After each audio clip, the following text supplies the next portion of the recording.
Assalamualaikum warahmatullahi wabarakatuh dan selamat siang teman-teman semua. Ini kita dalam keadaan sehat walafiat. Kemarin saya sudah bertemu dalam terkait dengan persoalan lainnya. Jadi sempat saya ngobrol lama sama dia juga.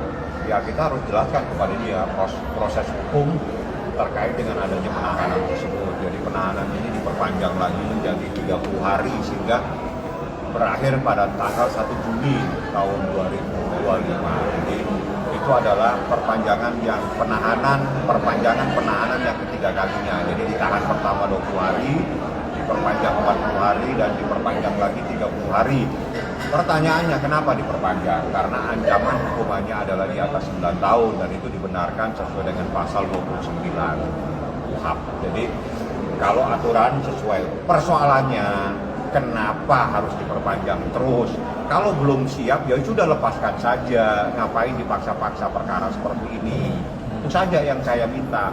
Kalau belum siap ya nggak usah paksa-paksa lah. Kalau Anda sudah berani menahan orang, harusnya Anda yakin bahwa perkara tersebut bisa Anda sidangkan dengan bukti yang ada. Dan saya ingatkan sekali lagi, rekaman tersebut di mana terjadi percakapan antara Ismail Marzuki dengan seseorang, itu bukti rekamannya sudah saya jadikan dasar untuk saya laporkan. Sehingga di dalam proses pemeriksaan di mana rekaman tersebut disebut-sebut dalam berita acara pemeriksaan, sudah saya nyatakan di dalam BAP tambahan bahwa rekaman tersebut adalah rekaman yang patut diduga adalah rekaman ilegal. Dan saya laporkan kepada kepolisian supaya yang merekam maupun yang menyebarluaskan supaya diproses. Artinya apabila bukti rekaman tersebut dijadikan dasar untuk melakukan proses hukum, dijadikan dasar untuk laporan polisi ini, dijadikan dasar untuk melakukan penahanan dan atau menjadi bagian dari berkas perkara, maka saya tegaskan rekaman tersebut saat ini dalam proses hukum dan patut diduga rekaman tersebut adalah rekaman ilegal sebagaimana yang dilarang dalam pasal 31 dan penjelasannya menyatakan bahwa rekaman itu tidak dibolehkan kecuali yang melakukan perekaman itu adalah penegak hukum, aparat penegak hukum. Bang, tapi respon kita sendiri saat tahu diperpanjang? Ya, Niki harus saya jelaskan. Jadi bukan itu. Niki sendiri ya kalau memang ini harus bergulir ke persidangan, ya gulirkan aja gitu. Tapi kalau belum siap ya sudah segera lepaskan. Kenapa Anda harus menahan orang kalau Anda sendiri masih bingung cari bukti? Gitu. Jangan main-main lah dalam proses hukum. Ya. Oh, dalam artian berarti ini sudah 3 kali perpanjangan masa penahanan, kemungkinan akan P21 atau malah bebas?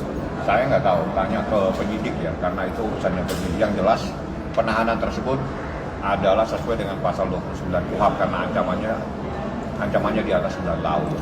Yang jadi masalah bukan itu. Yang jadi masalah kenapa perkara yang seperti ini dengan yakin sekali, kenapa Anda masih mencari bukti, masih mempersoalkan bukti-bukti. Salah satunya terjadi penyitaan beberapa waktu yang lalu terhadap salah satu objek yang sebetulnya tidak ada relevansinya, tapi ya itulah menjadi kewenangan daripada penyidik. Jadi saya sampaikan yang dijadikan dasar untuk melakukan laporan itu adalah rekaman percakapan antara seseorang dengan Ismail Marzuki. Nah, rekaman tersebut ada sama saya dan itu disebarluaskan, ada sama saya dan itu saya jadikan bukti untuk laporan polisi. Yang kami laporkan adalah orang yang melakukan rekaman sehingga itu disebut dalam sidik, dalam lidik, dalam lidik sehingga nanti dicari siapa yang merekam dan siapa yang menyebarluaskan. Artinya apapun itu yang ada dalam rekaman tersebut ataupun hasil dari rekaman tersebut adalah hasil yang patut diduga adalah hasil yang ilegal sebagaimana yang diatur dalam pasal 31 Undang-Undang seperti itu. Dilaporkan di mana, Bang? Polda Metro Jaya. Bang, artinya dengan lamanya proses ini diperpanjang terus, Abang menduga mungkin ada kesulitan yang dialami oleh penyidik dalam pengumpulan bukti seperti itu, Bang? Tanya ke penyidik kenapa. Kalau saya sih ya saya bisa jawab, tapi kan saya bukan penyidik. Tanya ke penyidik kenapa dia dalam proses yang seperti ini harus memperpanjang terus 20 hari, diperpanjang 40 hari, diperpanjang 30 hari lagi. Ada apa? Sebetulnya Anda bisa tanya kepada penyidik, jangan tanya kepada saya.